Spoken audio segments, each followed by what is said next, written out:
going on in terms of the priorities of your mayors, and also things like staffing levels and grants coming on and offline. So just wanted to throw that out there as a as we continue to continuously improve not only who we're serving, but also the system itself.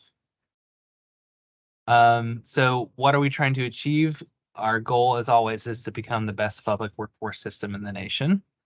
We are trying to fulfill the kind of core pillars of WIOA of increasing access to education, training, and employment, aligning the workforce investment, education, and economic development systems so that we are rowing in the same direction, trying to improve labor market relevance. So now that KPIs are in the wired unit, this is a great opportunity should you come up with ideas about, oh, hey, if we had this particular data element or this report, we might be able to better achieve our goals. If that's the case, feel free to email us at wired.info@tn.gov.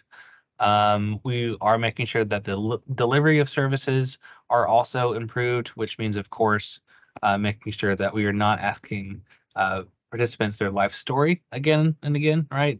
And then finally, and this is the one I'm most excited about, is actually securing living wages so that we don't have to serve the same folks again and again, right? So they can get the sustainable wages in order to meet the needs of employers, and then Tennessee to grow as a whole.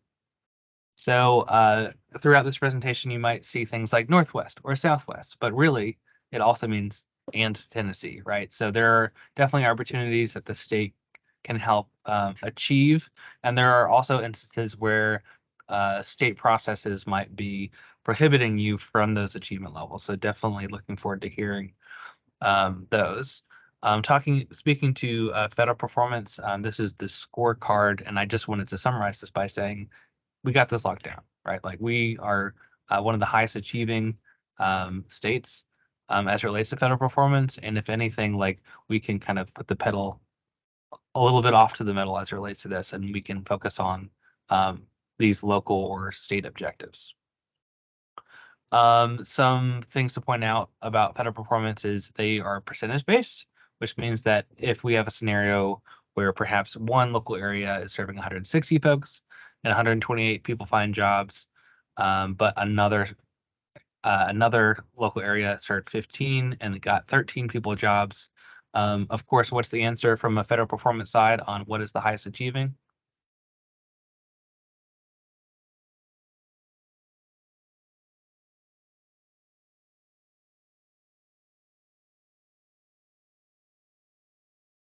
I saw Brian come off mute. That you can answer that if you would like. It's B. Right. So while it is B in terms of because it's percentage based, right? When the state board was asked the same question, they answered resoundingly, they want it to be A, right? So hopefully these state-based metrics can lean us more towards serving more people, helping more people find jobs, and so growing Tennessee as a whole. So what was the result of this kind of soft push towards serving less people, right? Is our enrollments went down. So this is what Wagner-Peiser looks like before KPIs, and this is what it looks like after. Congratulations, you all, for not only stabilizing this downward trend, but actually growing. Next up is talking about the kind of convoluted measures.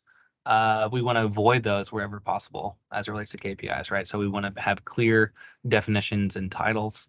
And then lastly, on the federal performance discussion, I wanted to point out that even though the scorecards might have date labels at the top here, for example, this is program year 21, quarter 3, we want to recognize that there are overlapping cohorts underneath those. So up to 5 different groups that we were responsible for. So should this come up at the local level when you're talking to your local board, say a measure is missed, make sure that you are recognizing when you actually delivered those services to that cohort before you kind of get into problem solving about how that might be addressed, right? So those kind of convoluted things are things that we want to avoid as relates to KPIs.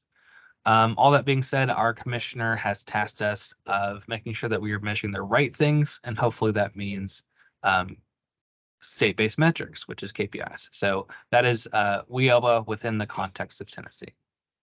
So responding to some feedback, we've kind of had two primary areas of concern. One is focusing on wheel-wide metrics, please, rather than program-specific goals. That's primarily about the number of KPIs that we are looking at.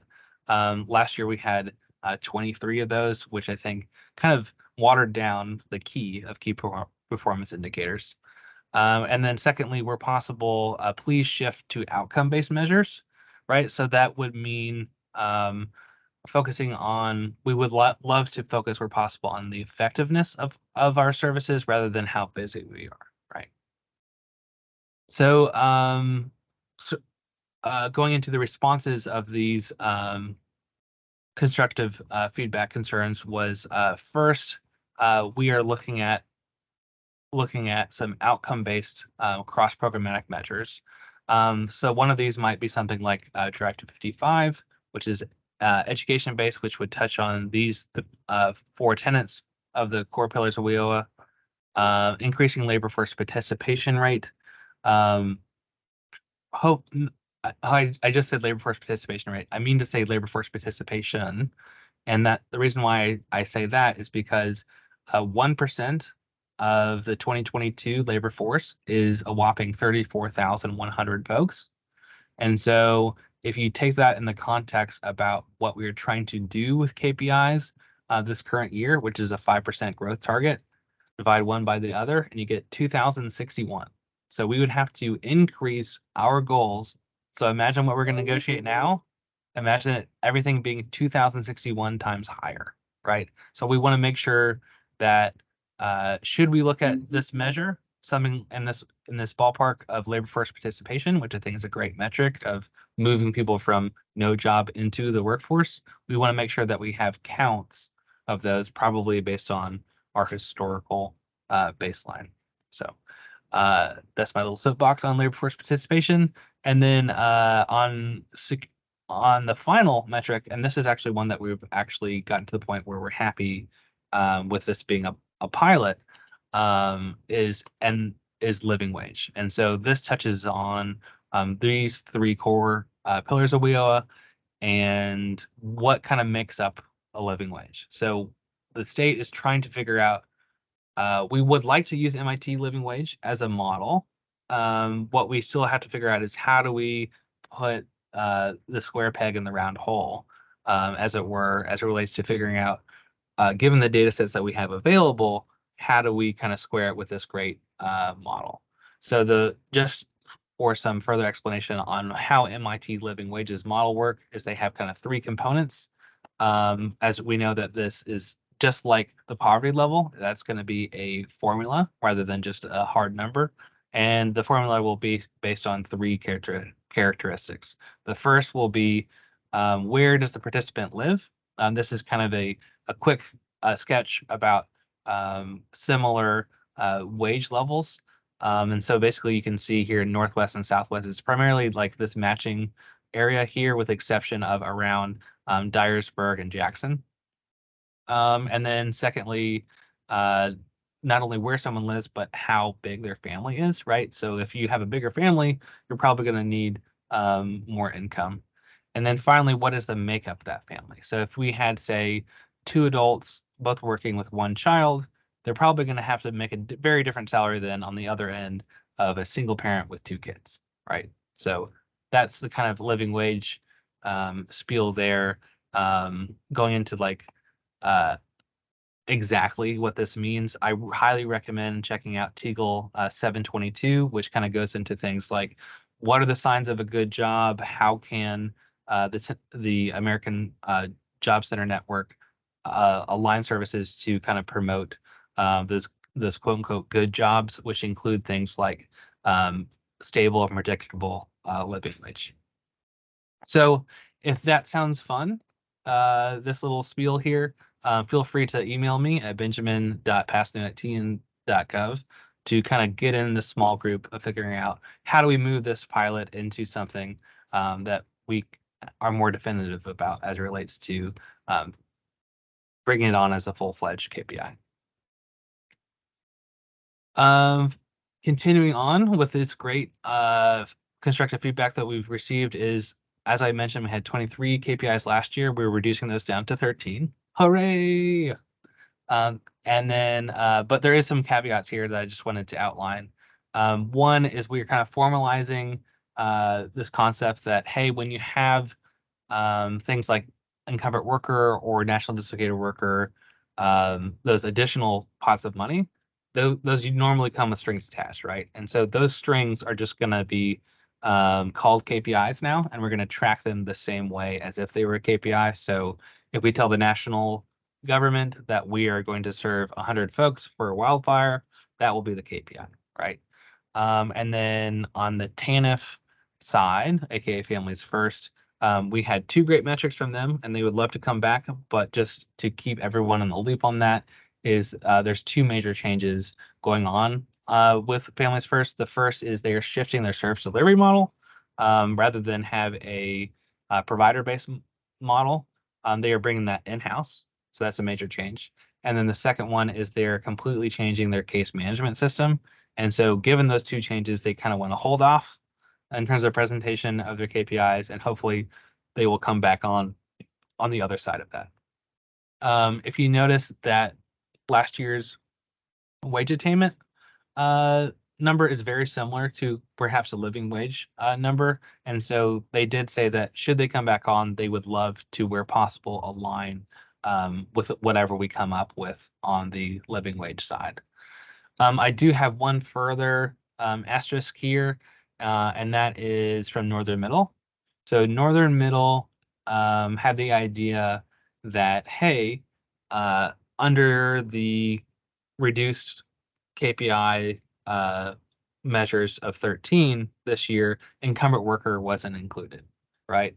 But Northern Middle had the somewhat unique. We've since on these calls found, I think, Greater Memphis and maybe East Tennessee was in the same situation where um, their local board had set aside, in Northern Middle's case, $300,000 to serve at least 150 folks for incumbent worker. And they were using that as an explanation to say that the state's initial goal that we were proposing for Northern Middle for adult and dislocated worker was too high. And so we recognize that that is indeed an allowable use of funds. And so we have adjusted their Northern Middle's adult dislocated worker goal accordingly. So I know that was a whole lot through that last 20 minutes. But is Northwest or Southwest in a similar situation where your local board has said dedicate X amount of money for incumbent worker? No, we don't have any to put. We don't have enough money to put aside any for Right, incumbent worker. So unless we get right, specific funds for incumbent worker, we don't offer it right. And typically. that's been the case from, I think, it's like Southern Middle, Upper Cumberland, Northeast kind of thing. And I think for that reason, we probably want to um, leave it as a local measure. So what's going to happen now is Northern Middle and I think a couple other LWDs are going to take us up on this concept. But basically what we'll do is kind of provide that information to the state board as well about, we're going to have these kind of state wide KPIs, and then provide probably as a supplement local goals with that. And I think it was Northeast that was wanting to provide not only just numbers, but best practices as a supplement to the state board. And so we're still trying to figure out exactly how to iron out that process. But um, do you all have a dashboard or kind of additional metrics that you're presenting to your local board? We track enrollments by county. So making sure we're serving all of our areas for Mhm, both. We track it by sector to make sure our enrollments are hitting in our top sectors. mhm, Trying to think if there's anything else. We do have some like supplemental programs that we track different things for outside of Title I. So we report on different grants that we get and different partnerships and numbers served and things like that through those. And expenditures that we're actually spending all the funds too. So not just enrolling people and not getting dollars out there, but making sure that's spent too. Right. And so, and this is not like a requirement at all, but I think it might be helpful for the state board rather to see what those local initiatives are. And so I think kind of like similarly like that we're doing with incumbent worker, right, is hey, the numbers might not be as high as you might expect because you might have a local initiative that's moving in a slightly different direction. So basically, I'm just offering you all the opportunity whenever we present this quarterly information to the state board that we'll be happy to provide additional information, whether that be metrics or narratives. Um, We do also do like career exploration activities with the high schools and things like that. So mhm, like we do every October, we do manufacturing days where we do coordinate tours for high school students with local manufacturers, ideally mhm, on site so they can see it firsthand. So like we track those numbers. And then we've got the transfer virtual reality headsets. mhm, So we're tracking the number of high schools that participate, the number of students, and how many simulations they're completing. Might switch from completing simulations to that they've tried because the whole right, point is to try different ones. So they don't necessarily, if you start on automotive, but you right. have zero interest in automotive, they don't necessarily complete. You're done rather quickly, right? Yeah, yeah. Or- So they might try all of them and spend more time on one than the other. But this past year, we looked at how many were actually completed, but we might switch that for next year. and so to be clear, like, should you even want to take us up on this, like you said about switching exactly like how that is tracked or how it is presented, the formatting, all of those things, I would like to keep open, right? Because I don't want to lock you into something that is no longer beneficial to you, right?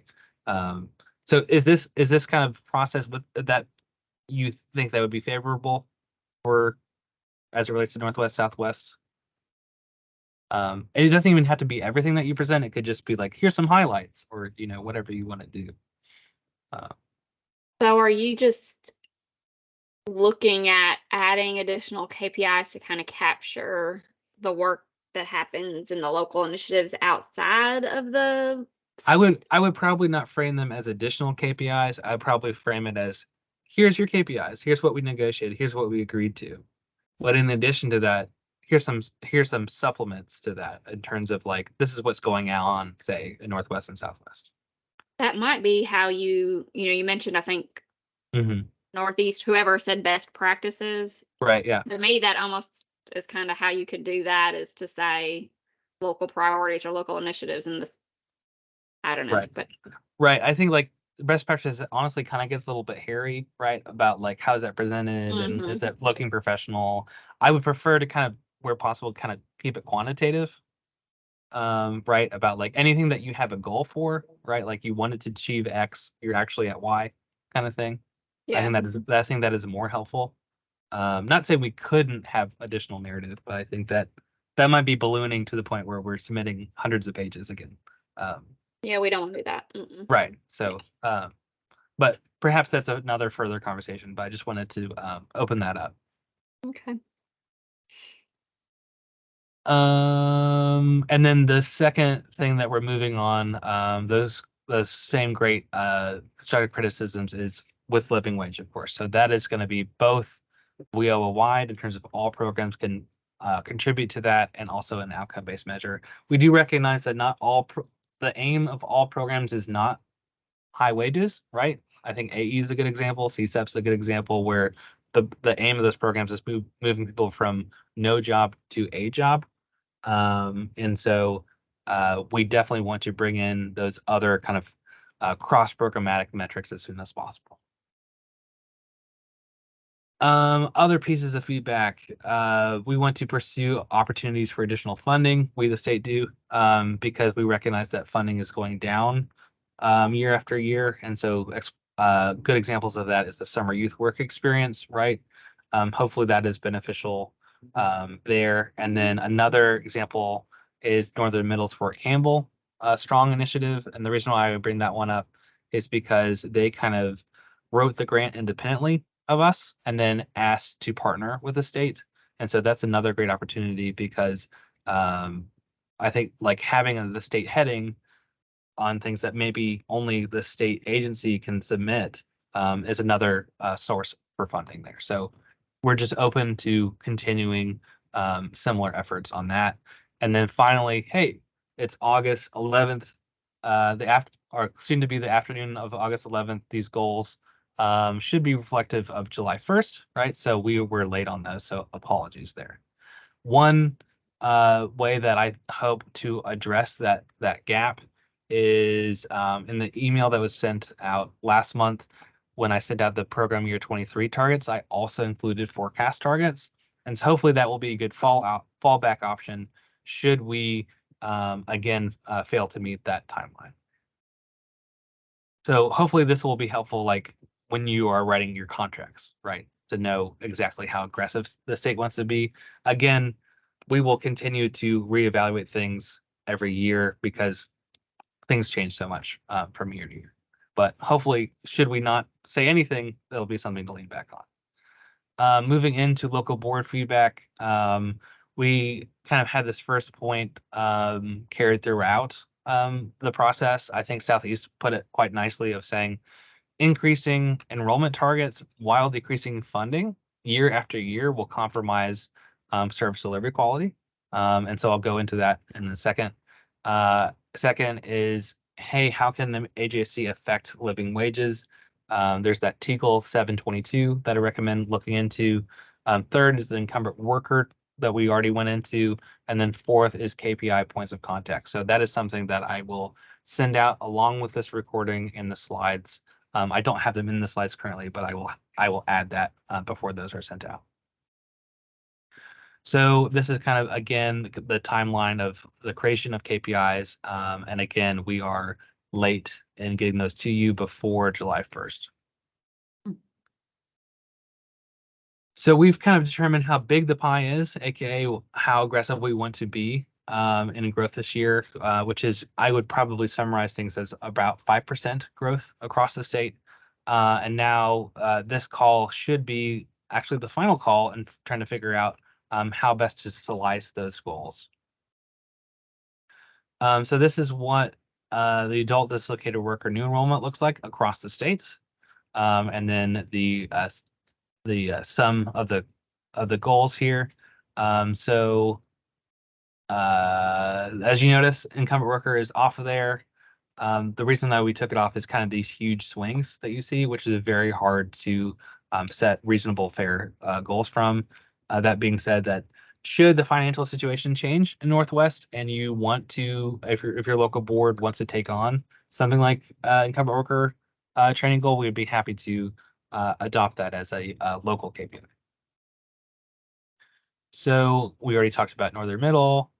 So this is kind of where like the first kind of negotiation point of this is. So talking about from Northwest standpoint, your enrollments have been very consistent, but kind of trending down. And is that, I would imagine, because of the funding has also been trending down?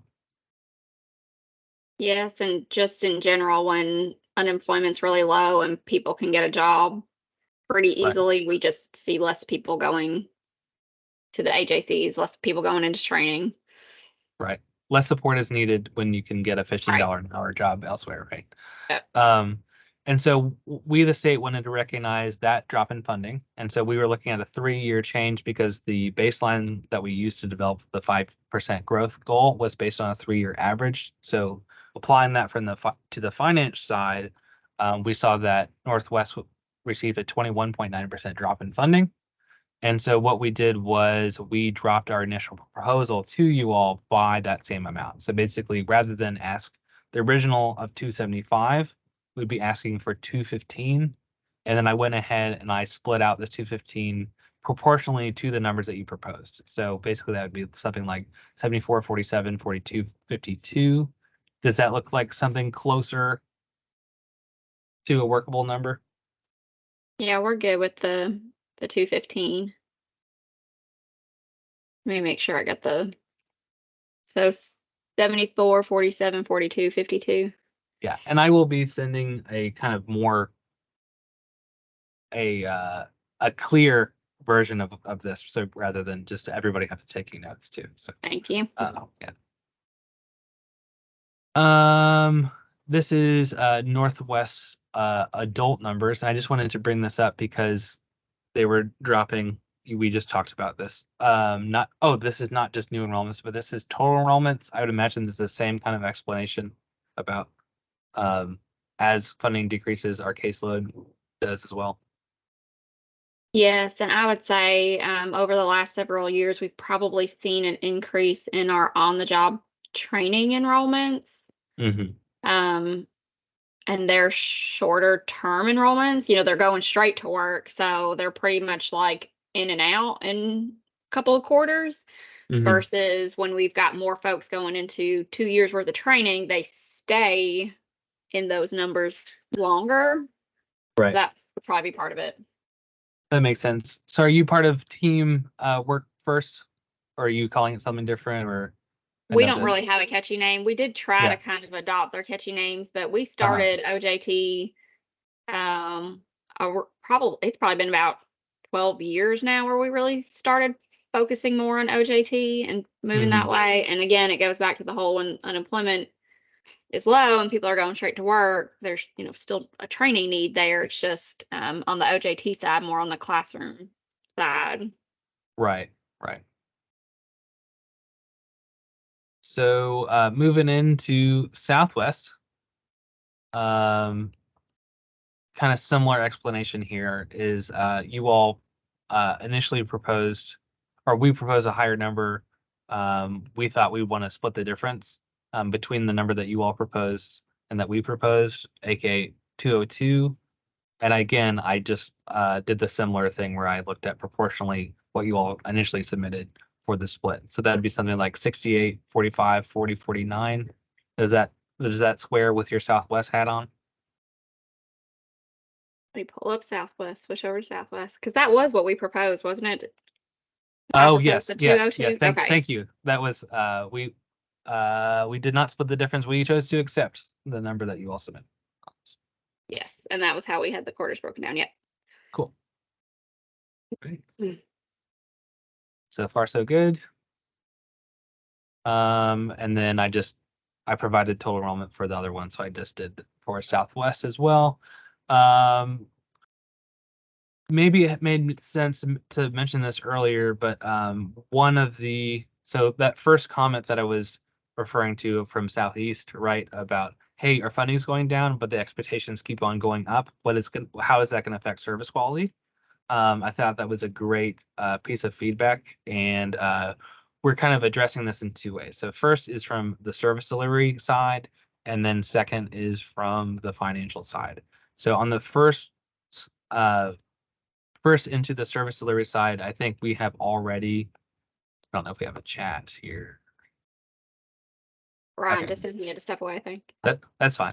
On the service delivery side, we've already split off reportables from participants, right? Recognizing that there's a level of service, right? I think it might be good to evaluate different types of enrollments. And I would propose thinking about it as terms of like you have some kind of enrollments that you're spending direct participant costs on, things like tuition and supportive services. And you have another group of participants, whether or not you call it something like work first, right? The low touch kind of participants, right? Where the service is delivered to them align with what their objectives are, but the costs are already kind of encumbered by having staff already, right? And so I would propose probably just naming things. Think acronyms stick for one reason or another at the state. So something like an SBP or service-based participants for that low touch group. And the reason I think that might be helpful is because it kind of would crystallize what's already happening in lots of ways, right? And to be clear, this is not trying to give you yet another KPI. This is trying to say from a service delivery standpoint, we would like with talking with Troy and Matt, to perhaps do a training on this, talking about in a we're in a culture, in a world in which we have low funds and perhaps even less funds year after year, trying to figure out how do we meet the expectations that leadership has given us in terms of enrollment levels, while at the same time um, having those low dollars. Is this ringing a bell? Is this absolutely this is terrible? What are you feeling about this? Um, I will say from our experience and actually Mhm. trying to serve folks, Mhm. if we're not paying for something, it's often a lot harder to engage them from the get-go and to keep Mhm. them engaged. So, if you're paying for somebody's school or you're paying them travel to get back and forth to school, they're invested. They're going to answer the Mhm. phone when we call. They're going to bring their grades in when we ask them to. Um, if it's just non-fundable services, Mhm. I think they're less likely to go through the initial enrollment period. We're gonna walk them through. Whether we're funding them or not, they're still ours until they go to work. We're still gonna be Right. trying to contact them every single month, and then we've got to contact them quarterly. Right. And I don't think we see a lot of folks that are like, yes, I really need the services. I want to do that. I think that's why we see lower co-enrollments with the RACIA folks Right. because they're mostly interested in going to work and they aren't necessarily interested in doing our paperwork and talking to us every single month Right. just for some resume assistance or job search assistance. So um And the month it's to a month thing capacity issue is too for us is the other thing I was gonna add. right. The month to month thing, that's a local choice, right? Like we're No, not we're required no, it's state policy that we're required to maintain monthly contact. okay. And if I Um remember correctly, if we miss a month, like if we call somebody and they don't answer, you have to like start calling every 5 days to try and get in contact with them. So I mean, oh wow. for lack of a better term, it's a lot of work to Uh-huh. enroll somebody and keep them enrolled. It's a Mhm. lot of staff. It's very staff intensive, whether we're funding something or not. Right. Even like an OJT, which is very much employer based, they're still enrolled. We're still responsible for them. They're still in our performance. We still have to follow those rules. It's Mhm. very staff intensive. And when you lose money, you don't only lose money for participants, you lose money for staffing. Right. Matt, do you want to jump in here about sanction harassment or Well, no, that's the common exit policy. She's right. Like that's in the yeah, common exit policy, which right.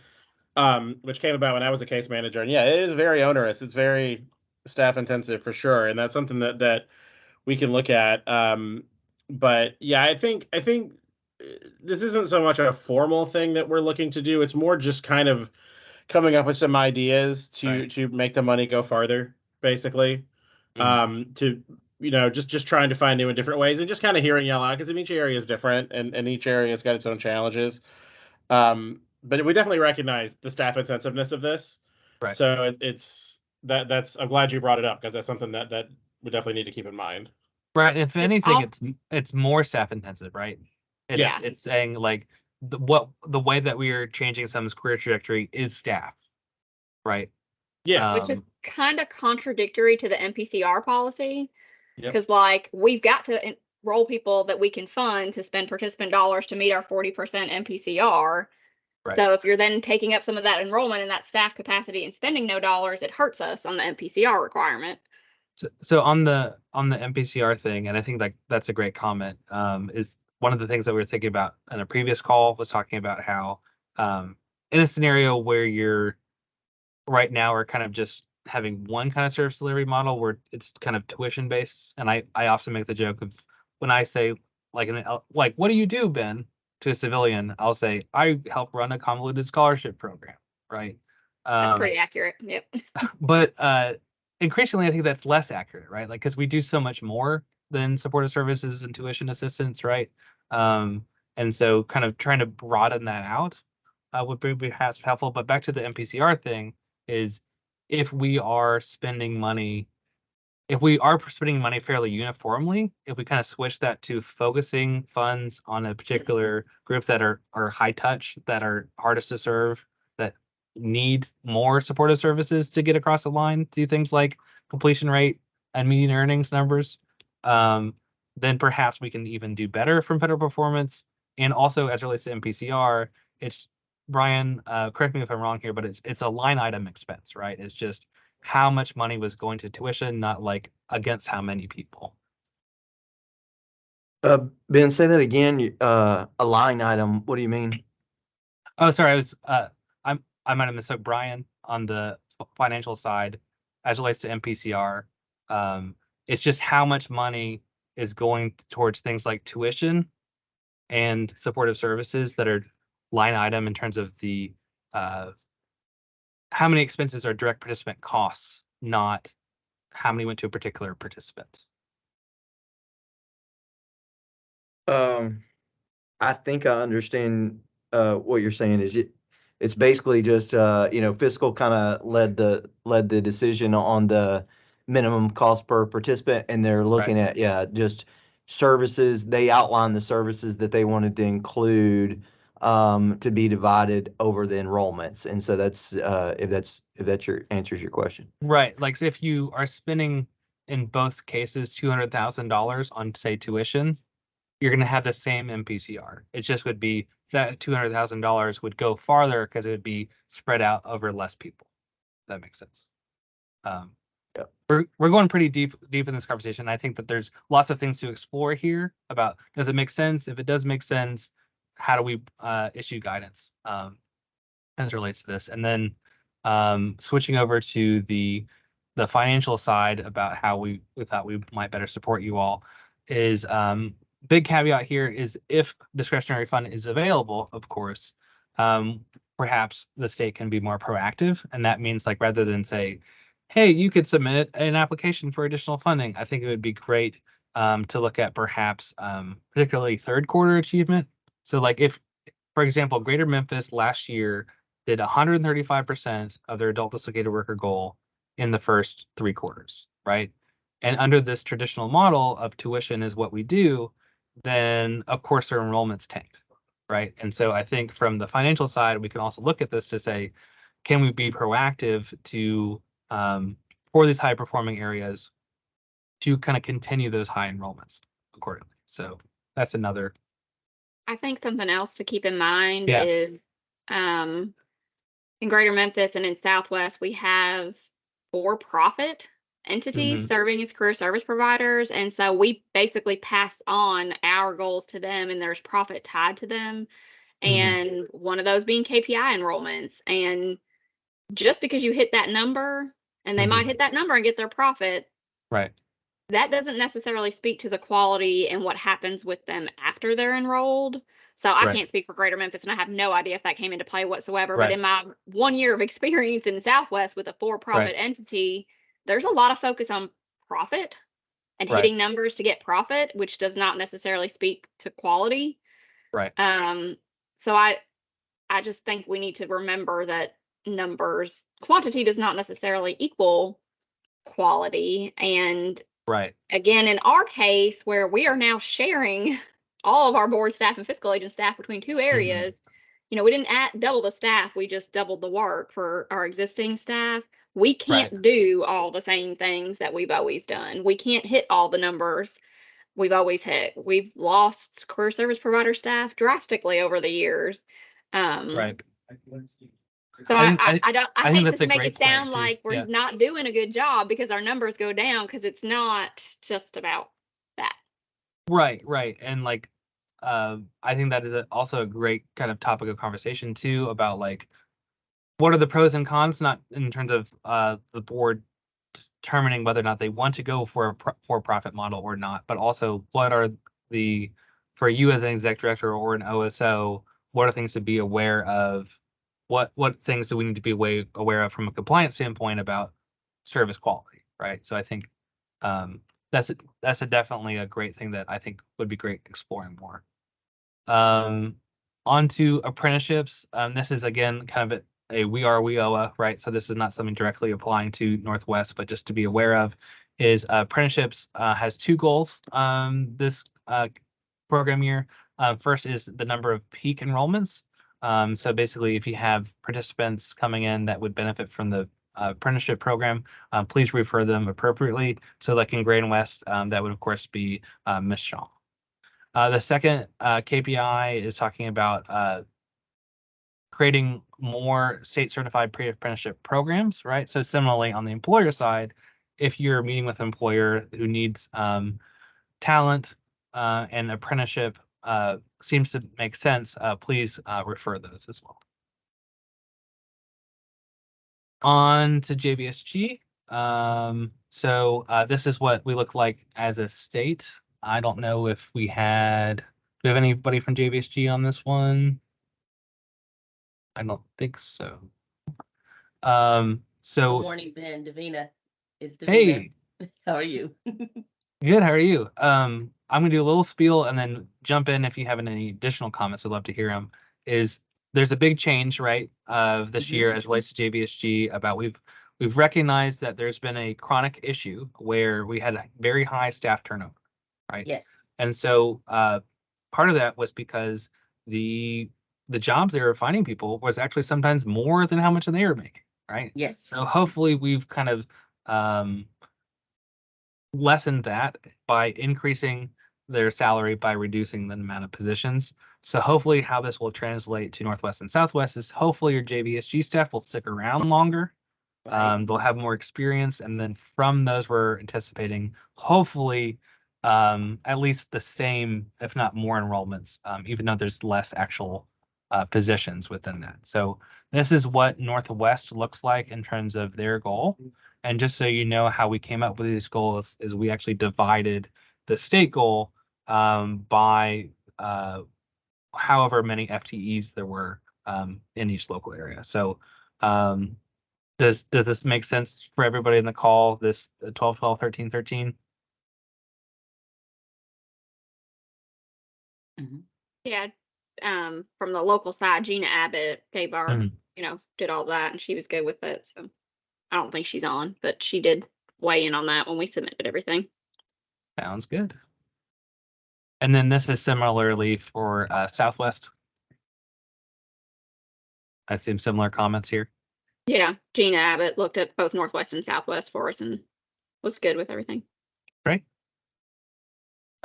Moving into Justice Involved. So we've been seeing enormous growth from Justice Involved. Before these calls, I actually thought it was primarily from the data side, but Northeast was saying that they've been doing some really innovative things as relates to Justice Involved. I actually visited some jails in Northwest, so I know that you all are doing some exciting things up there as well. And this is what the Northwest goals look like. You all are okay with the goal submitted. Any kind of best practices or areas of concern about from the Justice Involved side?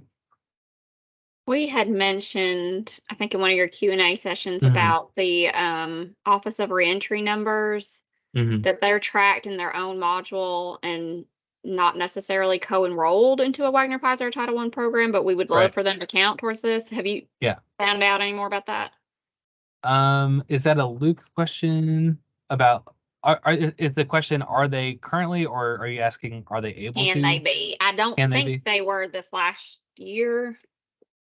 I know that from where I standpoint from the KPI side, if they're able to be enrolled, they definitely would count. Luke, are you? This Yeah, is kind of on the I agree very with edge that. of my understanding. So if you would want to jump in on that. Yeah, I agree with that, Ben. Okay, so if they are entered in jobs for TN as co-enrolled within whatever program, they would count into those metrics there. But if they're not co-enrolled, they won't count. Well, they can be enrolled Yeah. into the specific programs, but I mean, co-enrollment is the best practice. So, it's just better. I guess we had a I'm similar just- question from Northern Middle, right? So like, Yeah. I guess sorry. I've kind of lost track of where we're at as it relates to reentry. So are you all basically a program now in terms of like you have No. or the okay. So We're just a population. So any enrollments that count towards any program, as long as the person is justice involved, it's going to be a Mhm. +1. okay, so so I guess what is the scenario in which someone is not into state Title I or Wagner Pizer? So for our example specifically, the funding we applied for was to do manufacturing skills training to currently incarcerated individuals. Yes. Gotcha. Some of them might be nearing release and could be a potential co-enrollment. Some of them might still have a while and probably aren't the ideal candidate for co-enrollment because all of our performance measures are based on them going to work. And if they're not going to get out and go to work, or if they don't have a work release program where they have the opportunity to work while still incarcerated, they're not a great candidate for co-enrollment. So Yep. the ones that can't be co-enrolled really are the ones Mhm. that we're still serving them. They're still in the system. They're still getting flagged in that separate module, but they're not Mhm. in one of the title programs So necessarily. is, so And is this like, are they like statewide or how are they classified in there? They're in that agency defined module. It's our grant, Ben. So it's, Okay. I believe you're talking about the CRRG or Yeah. any of the 3 grants we have running currently. So Yeah. any of the 3 grants we have that, like, neither of them require like WIOA enrollment in order to qualify for funds, but we do want to make sure that we're enrolling or co-enrolling anyone who we can that is taking part in the state's grants. We Right. do understand, like, we're giving out this money to serve incarcerated people, and incarcerated people aren't always going to be the best candidate for specific program enrollment. So I would say just co-enroll where you can, but keep track of the metrics for the individuals that are being served under the grant specifically separately. We'll be able to see it in the system, but just, keep track on your own also. And Yeah. as it relates to the KPI question, not to put you on the spot, Luke, but would you be open to perhaps adding that as a line item for these different grants about this number of people served under this grant and then that being rolling up into that justice involved target? So I'm open to that, obviously, Mhm. but it's just a matter of If we can convincing figure it out powers to be. from a data reporting side. Right. So I don't want the data to get muddled up. I don't want to be able to say, like, we had X enrollments and then someone's thinking that those enrollments are WIOA enrollments when they're not. So as long as we can make it clear what is a WIOA enrollment and what is not, Right. it would be fine. And then obviously if we can just co-enroll all those folks, then it would be best. But Right. And like we currently have it broken out where like VR is separate, right? And AE is separate Yeah. and kind of things. And if we could, I would be open to adding an additional line item of. That was my thought, Ben, was that they would just Yeah. be another category that's included in this larger goal. yeah, that makes sense to me also. Yeah. And then that Yeah. you could also show like, you can dive further into it, not as it relates to KPIs, but it relates programmatically about we gave X amount of dollars and we got Y amount of participants in, I didn't exactly get your acronym down, but CRRG or something like that. We have like, there's so many. Yeah. Yeah. So would that, I think that would be beneficial to everybody. Would that you be okay with that? Yeah, absolutely. Yeah. Okay. I think cool. moving forward, like long term, Mhm. the grants will be the primary focus of the Office of Reentry. So grant enrollments are going to be probably more of our KPI later on. Right. But we'll see. For now, that sounds good. Right. And so it sounds like it might flip. Say next year, it might be like the grant is the KPI and then the justice involved holistically is just kind of in the background. It's still tracked, but like that would be the focus, sounds like. Yeah, because we just have more onus over the grant specifically. We don't really have any control over enrollments in other programs. So it's hard to affect change there, but we really can affect change Right. when it comes to the grants. So that's probably where we're going to go. It's just not been decided yet. Cool. Right. Yeah. And I'll just add, we appreciate the grants from the Office of Reentry because we've run into those barriers as far as are they a good candidate for Title I enrollment, and what all the strings that come attached to the WIOA funding. Having those Office of Reentry dollars that have some more flexibility allows us to actually serve the population more than we could if we only had the Title I Right. funding. So we appreciate it. Rather than But we'd like them to what's- count yeah. if they can. Is our Oh yeah, absolutely. step. We're all on the same we page, definitely yeah. want to listen. The commissioner also wants them to count, so Yeah. we definitely want to make her happy. Yeah, that's honestly where most of our numbers served are going to come from is through the Office of Reentry grants, and they're not necessarily going to be co-enrolled. So Which is fine. Yeah. And that's the purpose of the funds, right? We definitely want to make sure that we're using the funds to fill the gaps that are left by, you know, traditional WIOA service delivery. So that's sort of the goal. So that's Right. awesome. Yeah, for sure. Yeah, working for us. We appreciate it. Yeah. Even though we call Title I WIOA, right? WIOA Yeah. wants us to serve just as involved, which includes people in incarceration, right? So I think we're Yeah. checking all the boxes there. On to Southwest. We're okay with the numbers as presented, everybody? 65, 42, 43, 12. I'm scrolling. Yep. I think that was what. Yep. Sorry I for am kind of guessing with some of the quarterly stuff, but we'll do our best. right. And then the other thing that came up another call, I think we just went into this in detail, is what makes up those numbers, right? And so to be clear, all of the programs count towards this, not just Title I and wider Pfizer. So this is adult education's service delivery map, as their providers have changed recently. And then now for RISA. So my kind of explanation here has been we've been kind of growing each quarter over quarter, which has been fantastic, and we're really excited to finally align with our RISA policy. This dotted line here is 12.5%. Why? Because we have been asked for the last several years, hey, of the people who show up to orientation, half of those need to be referred, and then 25 need to actually be co-enrolled. And so basically, if you want to shoot straight, that would be 12.5% of those who show up for orientation need to be co-enrolled within RISA. So that's kind of where our goals came from this year. And so this is what this would look like for Northwest. Before we go farther, I just wanted to point out two possible things to think about here is one, actually, maybe Gail, you could do this better than me. There's some kind of experiment going on this year. It's an evaluation of An evaluation. the program. So USDOL is required that we do an evaluation to determine whether receiving these services results in better outcomes for claimants. So what has to happen, we're doing this as a randomized trial. Mhm. So one person out of 3 is going to be selected for the control group, and the other 2 will receive the treatment. So this is going to lower it a little bit. I know we were concerned, or some areas were concerned about our transferring from different areas. What the evaluator is telling us at this point is that transfers will not need to occur. Okay. But I just wanted to give everyone a heads up that that's busing. coming. Yeah. Huh? Yeah. No busing. Yep.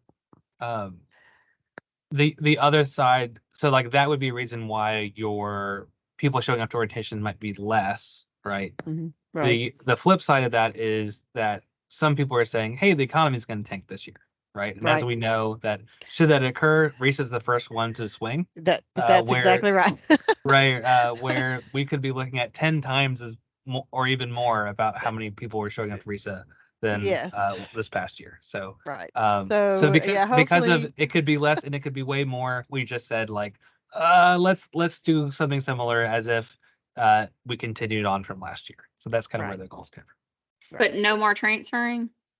that's what they're telling us, that that will no longer be required. Okay. So that was Gail, transferring to Northwest and Southwest rather than away from. Well, or- what we were doing was overscheduling in the comprehensive offices and moving what couldn't be handled in those comprehensive offices to other offices that did not fill up. So unfortunately, what that resulted in sometimes was that some areas were receiving claimants to provide services to that were not from their LWDA. Right. But our thing here is we needed to serve as many people as possible with our funding. So what they're telling us then is once that starts, those people who would have been transferred are probably going to end up in the control group. Gotcha. Is it? I know Miss Ham, I've seen you've been blinking. Would you like to jump in? Yeah, I just had a quick question for Gail. Sure. First of all, when will this start? And secondly, I know that Risa's having a training next week. Will Yes, this ma'am. be covered with the staff while they're there? We're going to give them an update on the progress of it. Right now, GSOL is working on how they're going to be setting that randomization up in the system. They're telling us by the end of August, we should be able to test it. That will be tested for about 3 weeks to make sure that it's happening correctly. And then after that is when they will start collecting the data. Okay, thank you. The other thing that I wanted to point out here was a best practice as relates to RISA. I brought up Southern Middle because it has a similar kind of financial model that you all do. Or I guess I shouldn't say model because, similar amount of budget. They're poor too, is what you mean. They are strapped. And they are doing really well as it relates to RISA co-enrollment. And so definitely I was talking with Southern Middle in the door, their OSO said they were pointing to their OSO as the reason why they're doing very well. And so I just wanted to bring that up as like a colleague to colleague could be a best practice there to look into. But how do we actually move these referrals into actual co-enrollments? It's kind of late, I guess, this year, but have you thought Mhm. about just doing a percentage like we do with TAA and just saying whatever percentage you said, like 12.5%? That way, as the RCIA numbers fluctuate, we're not trying to co-enroll 10, but we only saw 9 or something. Not that I think we would, but our numbers in Mhm. Northwest and Southwest are probably going to go down because we've had Greater Memphis numbers transferring in. But if they're not Right. transferring anymore, we're probably going to go down. But if we just did a straight percentage, I think like just a that thought. could be a direction that we're going in. The reason I like numbers is like let's look at the last 3 quarters, right? We could say like did you do 1 or 0? I can even see the number there, right? Versus a goal of 4, Yeah, they were right? low Right. last year. Mm-hmm. Right. And so like that would I think I think it's better from a TA standpoint to say how could we work together to do 3 more, right? Rather than a 15% increase or whatever kind of thing. I think like it's a bit complicated there. So there's pluses and minuses. Comment well received on that one. So with Northwest, we're gonna work with Southern Middle and get these numbers up, and Gail and her great training and any other areas of concern about why we're seeing so low co-enrollments? I'll just say this last year was a change for us because we went from 9 American Job Centers with Title I staff also serving RCIA customers in 7 of those, and we're down now to 3 I saw that on the map. American Wow, Job Centers, 2 comprehensive and 1 specialized. So really the specialized center is the only one being served, RCIA customers being served by Title I. So I think just previously, because we had more staff doing it and they were serving both populations, it just streamlines co-enrollments. So I think that's part of why we saw less this last year, potentially. And then Hey, this is Connie. I'll chime in a little yeah. bit. Yeah, sure. I'm the CSP. Mm-hmm. In part, RCIA is still administered a lot via phone.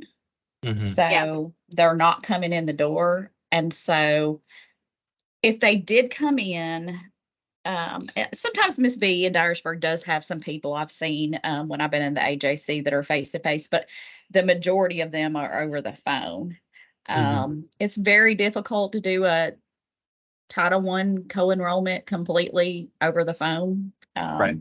We did have a strategy last year where we were trying to force people in for their second appointment so that they could meet with Title I and have a co-enrollment, but they would oftentimes no show for the second appointment. So we have had several recently who say they want to go to school, but you're under a 90-day time frame. So if Title I talks to them and says, hey, I hear you're interested in going into post-secondary, and then they say, well, yeah, kind of, and they might research some schools. It's not likely that happens. Right. in Yeah. that 90-day time frame. And I think that's probably the biggest barrier. But, Jennifer's right. When we had Connie Wright in the comprehensive administering RCIA, and, she could do a Title I enrollment at the same time that she was doing the RCIA paperwork. So it was a little Right. easier back then. Yeah. Right. And thank you, Connie, for bringing up the whole in-person thing, because that was something like when they switched to virtual, it did make it kind of harder to do the co-enrollments, and we did see some drop off there too. Right. So we're kind of in a catch-22 with that one. At this point, Yeah. with you only having one affiliate office open there, we have a very large area where we could not make them come in person. Yep. Yeah, we So understand. it has to, it has to be virtual. So, hopefully,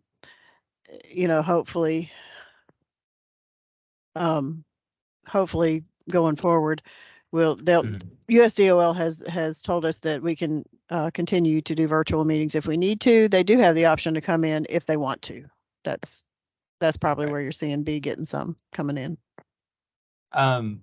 Pardon my ignorance on this, but is there a reason that RISA is not having the comps as well? Or it is am I in the missing- comps.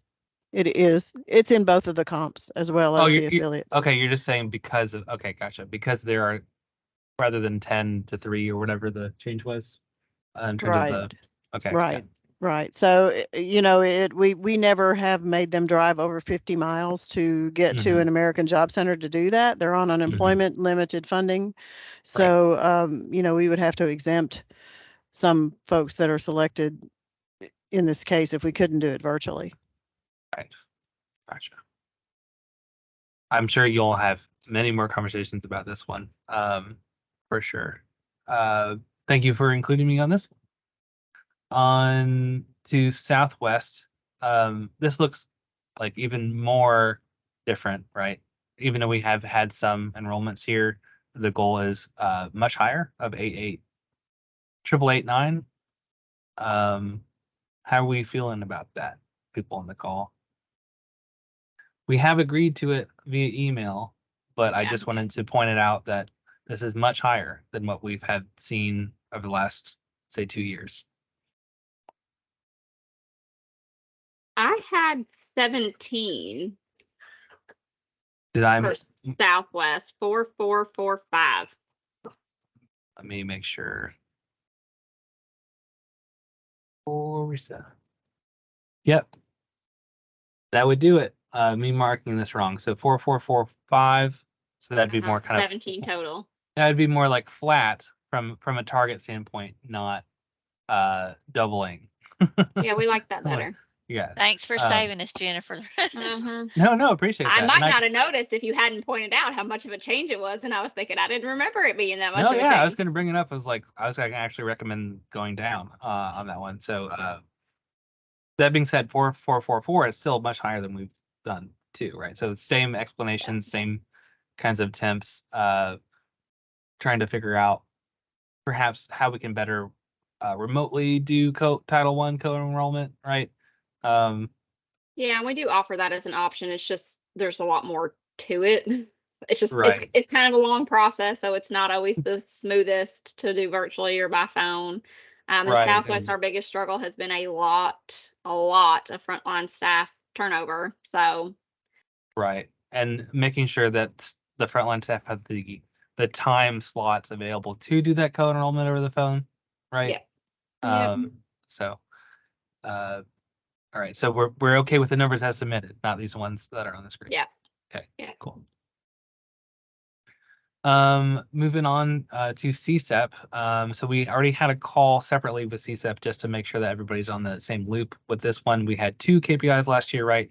How many people were exited into unsubsidized employment, which is of course the ultimate aim of CSEP that we still want to track.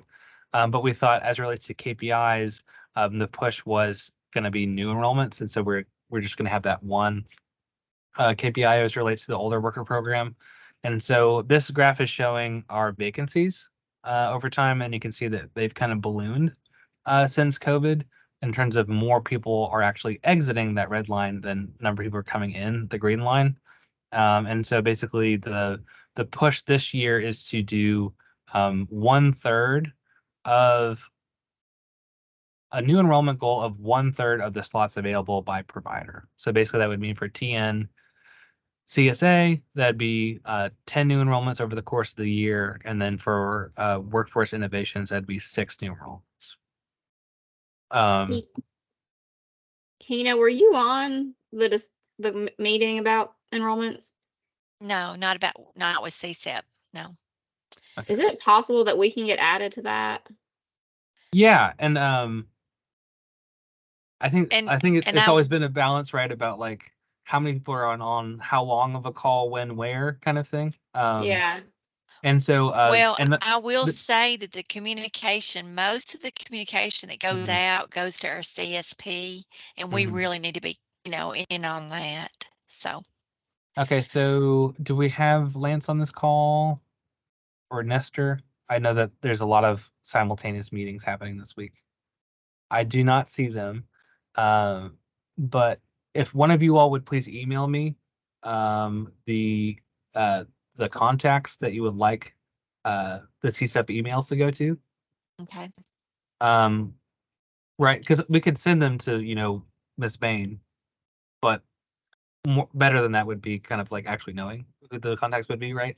On that, to make sure that everyone who needs to be included should be included. And that's actually the first point here of the notes from that meeting, was saying, hey, CSEP feels like they're not always included in the AJC the business services team meetings, right? Which is a great source for referrals from the employer side and the participant side. And so we asked that we make that connection if that's not already happening. Is that happening in Northwest Southwest? It sounds like if we're not. Northwest. Yeah. I know she's included in like well, actually all of our functional team meetings happen in one big meeting, and so she's Mhm. really kind of part of all of them. Southwest, Kina, I don't know if does Janet participate in the business services meetings? No, and I don't know that she has the time, and because the meetings are in Jackson and she's in McNair County, so And she's like a unless standalone. She's the only person in the office, so she can't right, really, be out.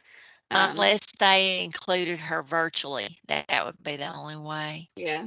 Mhm. We do though have business services reps for the boards that really promote all of the available programs in the AJCs, not just, Right. Title One, but so that's part of it. But Right. we'll think about that and work on that. But going back And to the numbers, the reason I was yeah, asking if Kina was on that call is because of our 18 slots, like, do we know, Kina, if we have 6 openings? I don't. I Well, don't. and I don't and again, personally it's know. it's not like it's not 1-to-1, right? Because you think of them Yeah. as parking spots, you can come in and out over the course of the year, right. right? And so basically It's a that, big yeah, challenge because our participants do not want to come off the program before their 4 years is up. So Yeah, it's they an right, stay on ongoing a long problem. time. Yeah. Because right. we only had 2 enrollments this whole last year, so we're talking about quite a few more in the upcoming year. But Yeah, and we with did their spend slots most of, being limited to 18, we can't go over 18, so and we spent most of our dollars. I mean, we had a little bit left, but it makes me feel Mhm. like we had most of the slots full. So I don't even know if we have 6 available. We I don't know if we have 6 available right now, but we definitely have a whole lot. Like, this is the whole vacancies. Like, this, of course, is state level data, but we have 58 Uh-huh. slots of 168 statewide. I'm happy to provide you more provider specific information. well, can I Once we, ask a yeah, question? And yeah. Jennifer, did we spend all of our CSEP funds, or did we have any left? No, we had about I think we had about 20,000 left, and about half of that was like direct participant funds. Hmm. Mhm. Um, I'm but just I mean, we still wondering. spent the majority, which makes me afraid that we're going to have people on there that aren't going to come off, like Keena said, and we're not going to be able to add 6 people because if we only have 18 slots and we already have 14 people on there Right. and Right. nobody drops off, we can't possibly add more than the 4. Right. Right. And this is just me echoing what Lance was saying on that call, was saying, we can't, of course, kick people off, but we need to be intentional about what CSEP's purpose is. And I think that, to this third point, we need to take seriously auditing host agencies, about if people are like, if employers are just kind of using CSEP for, I hate to say it, but free labor, then we need to kind of reevaluate possibly looking for other host agencies. So that's going to be one of the pushes this year. And then the other thing was talking about pay, right?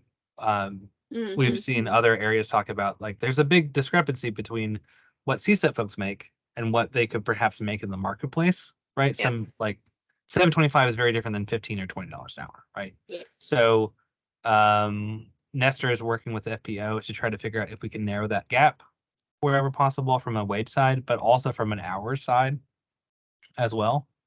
And I do think that your points about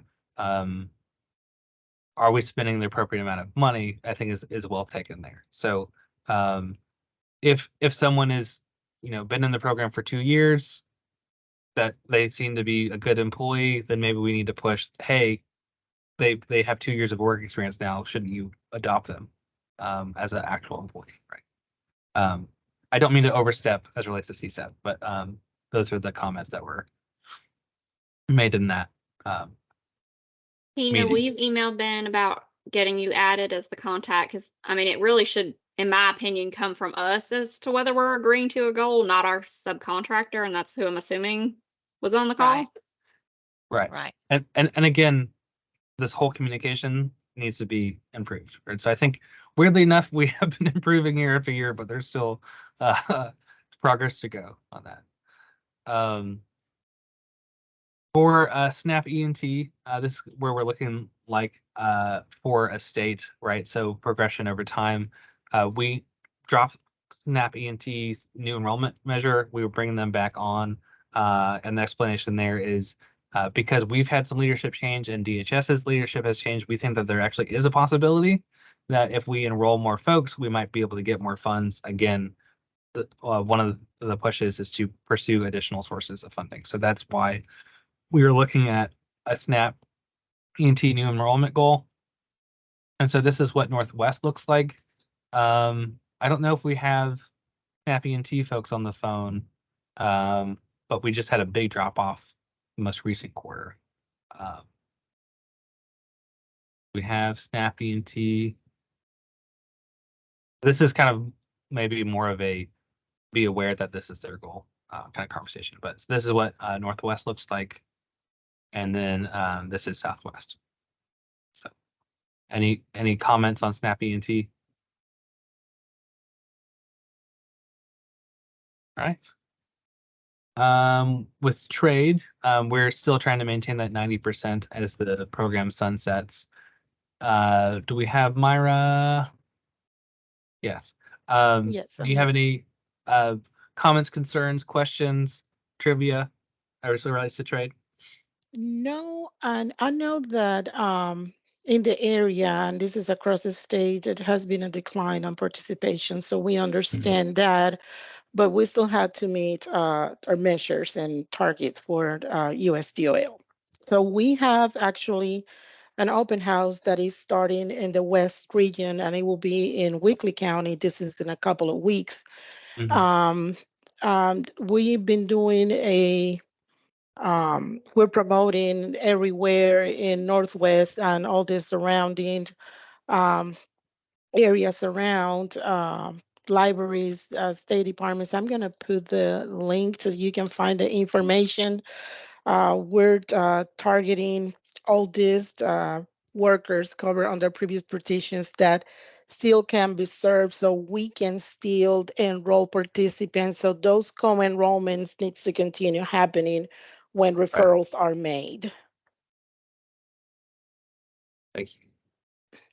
I'll just stress that we really need the referral early, especially if it's like somebody who's, is it RTAA where they're already working or about to go to work. It makes our lives much easier, and they're much more likely to be eligible if we get the referral before they go to work.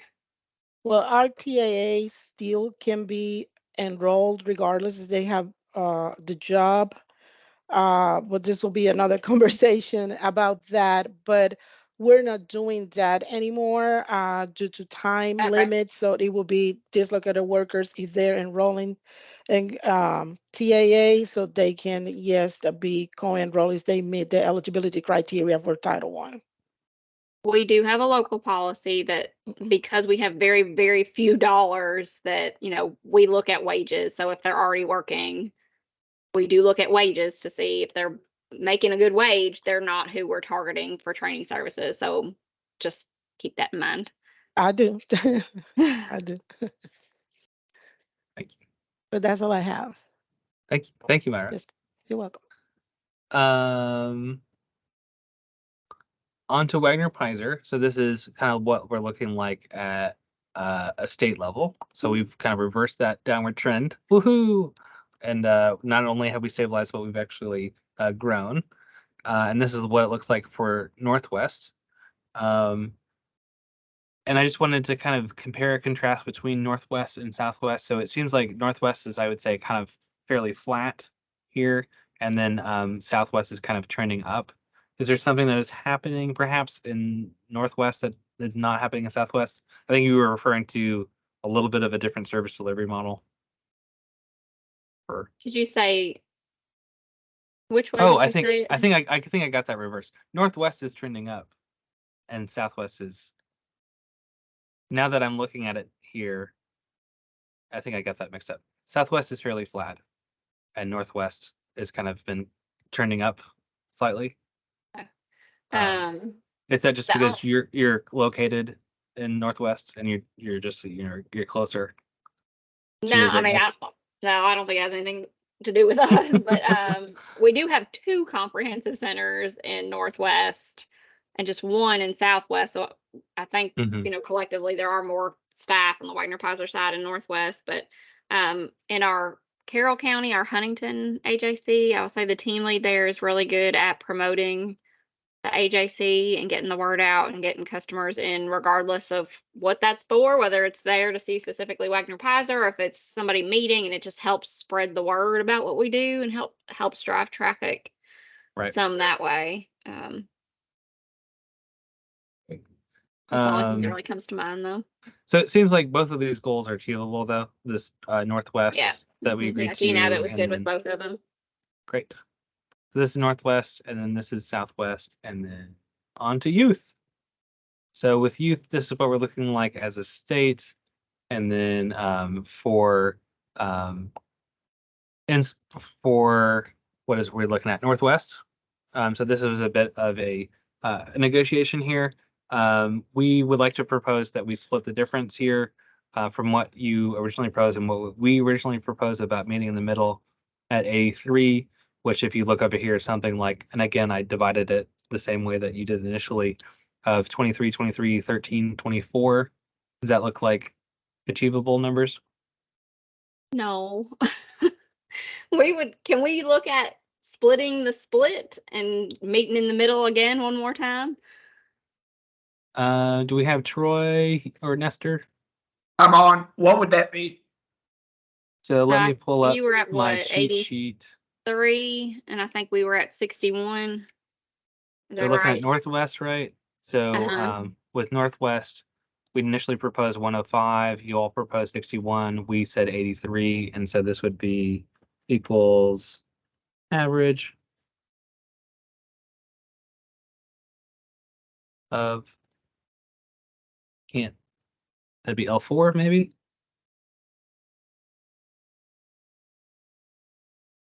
72. Yeah. And yeah, I was thinking 75. So I would be good with 72. Thank you, Troy. Yep. So, and then I will do math off the call about the same division of that 72. Thank you. Does that sound good about the quarterly breakout? Same kind of. That works for me.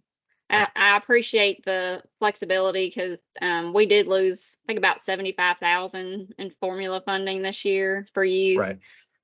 Youth are much more staff intensive than any other of the populations we serve. Yeah. And although some of them might be co-enrolled in the summer youth and, be counted towards both, but You know, when you put out there that there's, you know, limited eligibility criteria, we get lots of folks referred for the summer youth that are not going to be Title I eligible. So it's just a balancing act of trying to serve both, and with the same number of staff that we had just doing 76 last year. So Right. And I think that to echo what Troy has been saying on the other calls, that push to serve people who are actually not eligible for youth work experience under summer youth work experience is the push, right? To expand how yeah, many people and we we're serving. appreciate that. Yeah. And it makes our lives easier, but it's just Right. hard to then co-enroll them.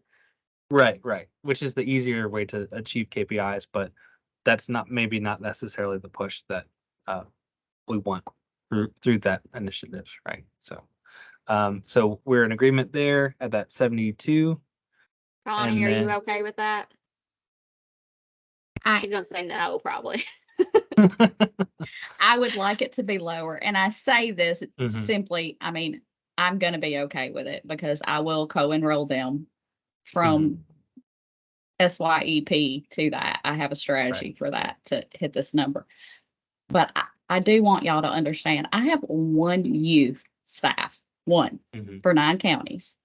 And I'm administering SYEP as the program director pretty much by myself. So when you're talking about 182 enrollments for one career advisor and a program director, you're asking for a lot. Right. Yeah.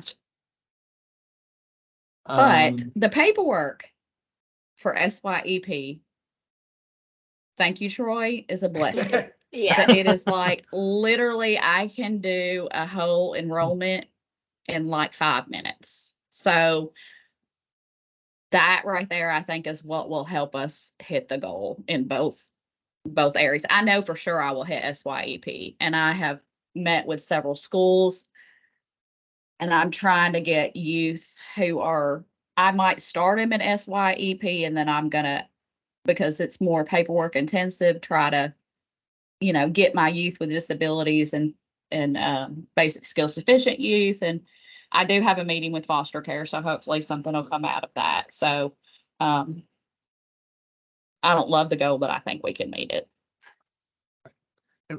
And as it relates to like the staffing thing, I definitely think that these goals are trying to say like what the state expects to happen, right? And if it's one of those things where like we don't have enough staff to do that, then we need to address that issue, right? It's not like the staff isn't informing the goals, it's the goals informing the staff. So y'all have more staffing money out there for the youth Right. program? I mean, We'll take I think you all have already worked towards this, right? About you've closed a number of AJCs, like we're working towards that, about trying to figure out how do we make that fit, right? But I think literally our costs yeah. that are not participant is staff. That's it. I mean, we spend very, very little on buildings or anything. It's all staffing costs, but you have to have the staff. Right. I'm not work. trying to push hard on that issue. I just wanted to make a note. This is like the if I was in your position saying to the state, it'd be the same thing about like, if we need to hit these goals, then we need more staff, right? But I'm echoing, I believe what you're saying. I don't think I'm contracting this. And we're good with not adding more staff, but we can't add work indefinitely and never add more staff. Agreed. Right. The enrollments come from somewhere. Right. Yeah. So that was Northwest for Southwest. Similar situation where, well, actually not similar situation. Are you okay with the goals that you all proposed?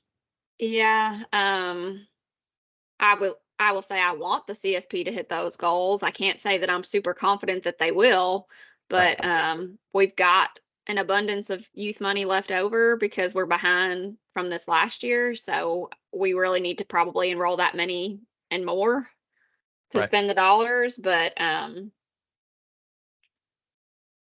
we will do our best.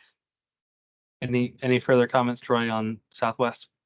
No, and the one comment I would say about staffing, and I know this all depends on who comes in your door and your AJCs and who apply, but an idea could be if we owe a 18 to 24-year-old comes in looking for work experience, work experience can be through the SYEP. Have them work in the AJC and do SYEP stuff.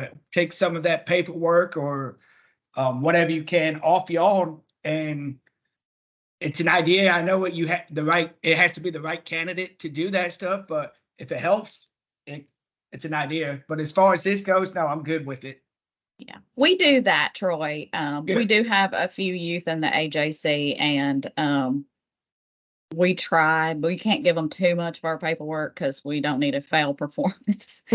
But Right. yes, Right, we yeah. have some that have been, like we're serving the hardest to serve. So, that goes without saying that they have barriers, but sometimes we do get some that, and we've been doing that for years. Good. To try to help us out. So yeah. I know we only have 1 minute left in the allotted time. This was a double feature. Sorry for going a little bit over. I just appreciate you doing them both together. Yeah, in one case we're going to be 10 minutes over time. In another case, we've saved an hour and a half. So on to in-school youth. This is what Tennessee looks like. This is what Northwest Goals is proposed. I do, even though we didn't do this via email, I do want to push back against possibly one new enrollment as a goal for summer of next year. Troy, what do you feel about this one? I'm honestly okay with it if they meet the overall goal, because this is really just trying to keep our waiver, the 30%. So Okay, yeah. Okay, I gotcha. So we're just I think I have actually this like 2 slides from here, but the purpose of in-school youth, thank you for reminding me, is just to maintain our waiver and maintain our flexibility there.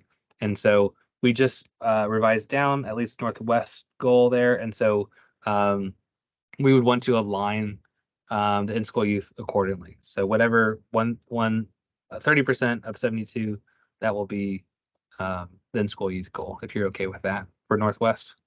I think so. I think that would put us at 22. Connie.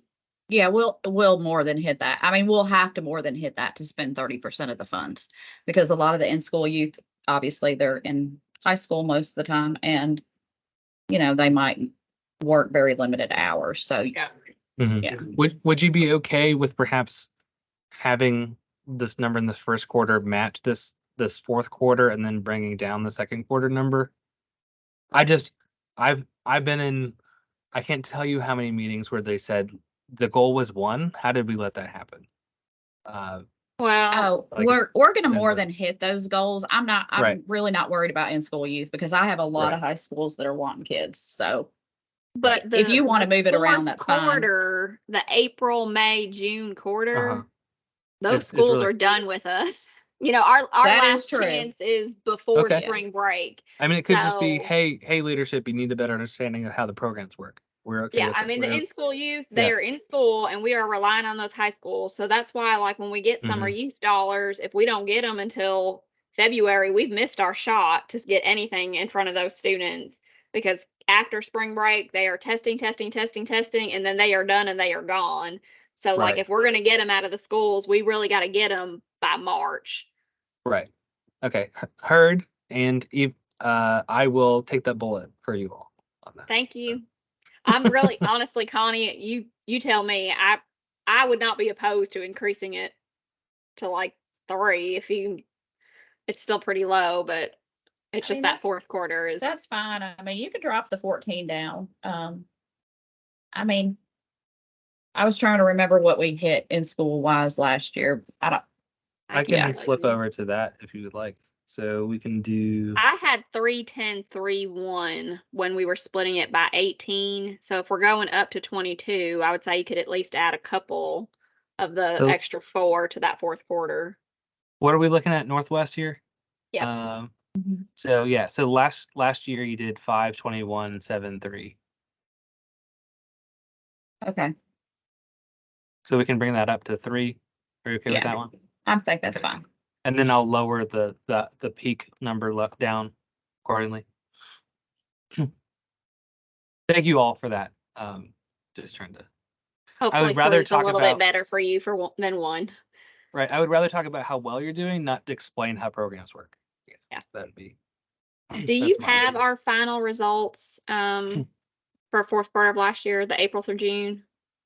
I'm showing here 235 across the state, 3 for Northwest and 5 for Southwest. Is this out there online still? This is my working document. It's all the way at Fund tab Y1. Y1. Okay. I will. You don't haven't have the nice pretty version for the state board ready yet, do you?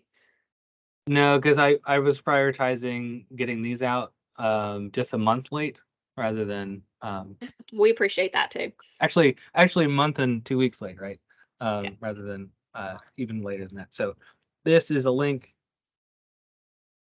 to actually paste. Okay.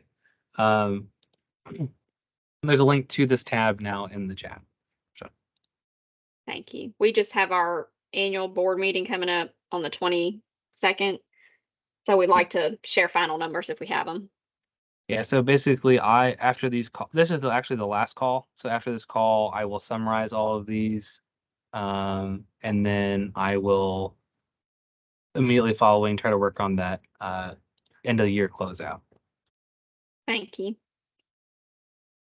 If And Ryan, I don't know if Ryan's still on, but I have the same question about the federal performance results, when those might come out on the scorecard.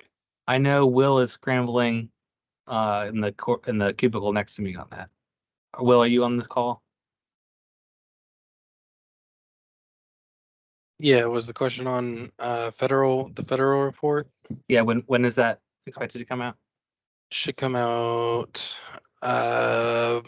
maybe the end of next month at the earliest, or that's the annual report. The quarterly report should come out mid next month, but we're working on it now. Because I know there's like a number of corrections and it's not as simple as KPIs about this is what the system shows. Right? I thought Like, they it's were about fine. the same time though. I was thinking it was like 45 days after the end of the quarter.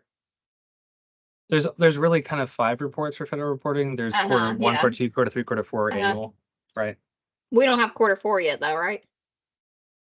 Right, we're still That's working on it. Yeah. But that won't be till next month. Yeah, about Okay. mid next month. Okay. Thank you. Oh, I just closed it. Sorry, everyone. All right. From current slide. Okay, back to the slides. With the Northwest in-school youth, we said we kind of adjust those accordingly and then pull this one up and this one down. And then for Northern Middle as a great best practice here, I realize the funding is very different there for in-school youth. And then for Southwest, we're good with the numbers that you all proposed. Any additional comments as relates to Southwest? It's going to be a lot of work for us in Southwest to get youth where it needs to be, but right, we'll try. We talked about the 30% as the reason why we're doing this. And then Troy, you want to do your spiel here on youth work experience? Yeah, and y'all are aware of this. We've already kind of talked about it a little bit, but phase 1, of course, was our governor discretionary fund, meaning you had to be a WIOA applicant or be the same as a WIOA applicant to be able to get those funds. Phase 2, from the governor and commissioner standpoint, we're trying to help as many youth as we can. So the only barrier is 14 to 24, the age. That's why we've made the application a lot easier, the paperwork a lot easier. The whole goal is to help as many as they can. So if they come through the AJC, they're in the right place if they're a youth that wants a work experience. So that is the goal for phase 2. For what the commissioner and the governor want. And so I just wanted to share that. Yeah. And I definitely would echo what was said earlier about making the enrollment process easier might help our enrollment significantly, right? And so wherever we can plug away at that as well. Yeah, if only they could do that for Title One, we'd be I think we so should just thrilled. give everyone like the Disney World wristbands, right? And they There you they go. just check in. Some data notes here. While like Troy said, we want to have phase 2 especially be as broad as we can. In the event that someone does qualify to be in both Title One and summer youth work experience, they would count towards both of those programs, KPIs. And then secondly, point number 1 here is enrollment trumps financial source. So basically what that means is, and again, this, I would imagine this is reflective of your incumbent worker conversation, but should you have the ability / want to dedicate funding from Title One to youth work experience, as is you are allowed to do by the law, it would count towards this measure too. So youth work experience is the goal, no matter what funding stream. So that is it. That is the final hooray, double hooray. We figured out our goals. Thank you all for your great feedback here. I do have some bonus slides of a bunch of maps that is helpful. So that was the AJC map that flew by. That's the ABE map. That's the ILCE map. Distress counties last year, this year, senior employment, local contacts, state contacts that I owe you, CSEP contacts. And then what is next? We kind of also talked about this is we owe you the end of the year closeout report for KPIs, and then there's a state board meeting later this month, of course, and then opportunities for improvement from the data side. We would love to, and I know we've been saying this for several years, but I would really hope that it happens, is to move all of this from this convoluted pulling reports, training you on how it works, to just publishing it on a dashboard. I think that would be ideal. Snap ENT is kind of the model that we want to go with. There's a link here to Snap ENT's numbers there. Unfortunately, right now it's just by invitation only because there's some PII on there, but we hopefully are able to kind of clone this, removing the PII as the kind of way forward. Hopefully automating KPIs kind of one program at a time to kind of build that out. So thank you all again for this double trouble. Great presentation. Thank you all for the feedback as always. And I will see perhaps some of you at the board. Thanks, Ben. Have a good Later. weekend. Later, y'all. Have a great weekend. Bye. Thank you.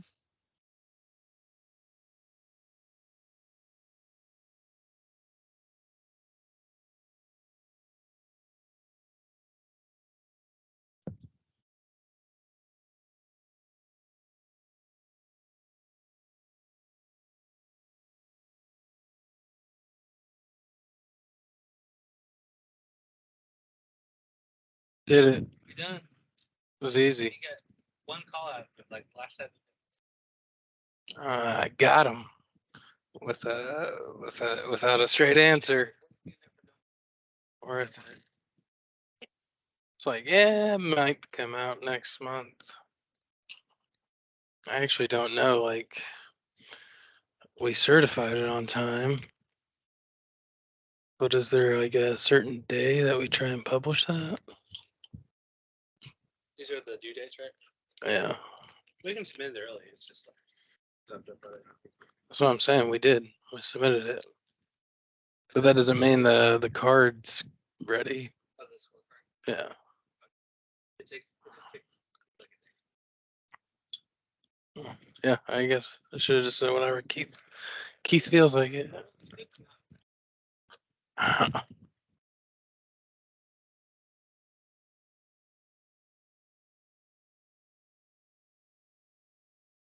That's it.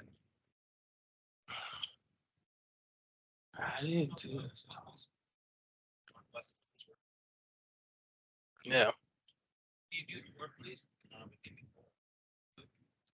The CSAP? No. Yeah. This is the last year they get to use that excuse, though. Ow, my eyelid.